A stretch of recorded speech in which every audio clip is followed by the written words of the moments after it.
l'action citoyenne antiraciste de Richard, président du comité BDS 57.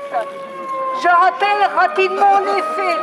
Beaucoup d'entre vous étaient déjà présents mardi lors de la première session du tribunal de Metz concernant cette affaire. La session avait été immédiatement reportée à la demande de l'avocate de Teva. Et aujourd'hui, nous avons les sionistes qui sont présents. Voilà le résultat. Pour avoir envoyé une lettre d'information à propos de Teva à quelques pharmaciens, Richard a été accusé de discrimination raciale par Teva. Cette accusation totalement fantaisiste est lancée pour tenter de salir la campagne BDS en essayant de faire croire qu'elle est antisémite. Nous savons bien que cela ne correspond. Nous savons bien. Colle tes lèvres. Nous savons bien que cela ne correspond en rien à la réalité d'une campagne pacifique qui suffit tous les racismes. Comme Richard, je suis membre de l'Union juive française pour la paix. Juive d'origine, le souvenir des persécutions de ma propre famille et du génocide juif m'ont en particulier incité à une vigilance scrupuleuse à l'encontre des racismes, quelle que soit leur cible et d'où qu'ils viennent, et à ne jamais être du côté des bourreaux. Les exportations de Teva représentent 10% des exportations industrielles d'Israël.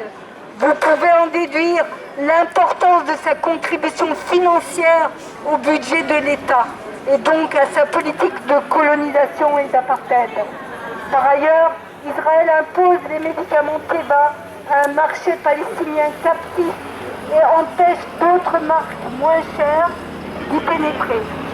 Il est clair que l'implication de Teva dans l'oppression économique et sanitaire des Palestiniens justifie la campagne de boycott international de cette entreprise par ses consommateurs, qui sont aussi C'est un des plus actifs.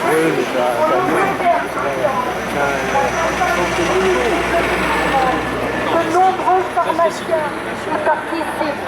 C'est ça qui fait peur à Israël. Pourquoi cet acharnement de la plus grande entreprise pharmaceutique israélienne, leader mondial en matière de médicaments génériques, contre un petit comité à Metz? Du fait de ses nombreux succès et de son développement rapide dans le monde, la campagne BDS fait peur à Israël, qui a mis en place une grande opération pour la contrer, avec l'aide des organisations sionistes locales, comme ici, nous les voyons en face de nous. Et elle débouche entre autres sur des procès et des campagnes de calomnie. Teva essaye de nous intimider par ce procès. Ce sera vain. Nous sommes fiers de participer à une campagne BDS citoyenne et antiraciste qui, par ses victoires, redonne espoir à tous ceux qui sont attachés à une paix juste entre Palestiniens et Israéliens. Oui, nous sommes en colère quand nous recevons les informations sur les fréquentes et graves maltraitances dont sont victimes en particulier les enfants et les jeunes palestiniens. Juste 3 exemples.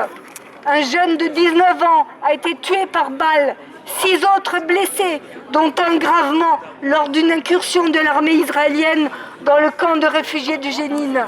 2 bébés brûlés vifs dans l'incendie dû à une bougie allumée dans une maison à Gaza à cause du blocus meurtrier qu'Israël impose à Gaza depuis 10 ans et du manque grave d'électricité qui en déroule. Et mort d'un enfant palestinien privé, comme beaucoup d'autres, d'accès à l'hôpital par les autorités israéliennes. On pourrait continuer longtemps à énumérer les crimes de l'occupation israélienne. Et ces crimes, condamnés par les organisations internationales, se déroulent dans une impunité totale, car rien n'est fait pour arrêter Israël. L'ONU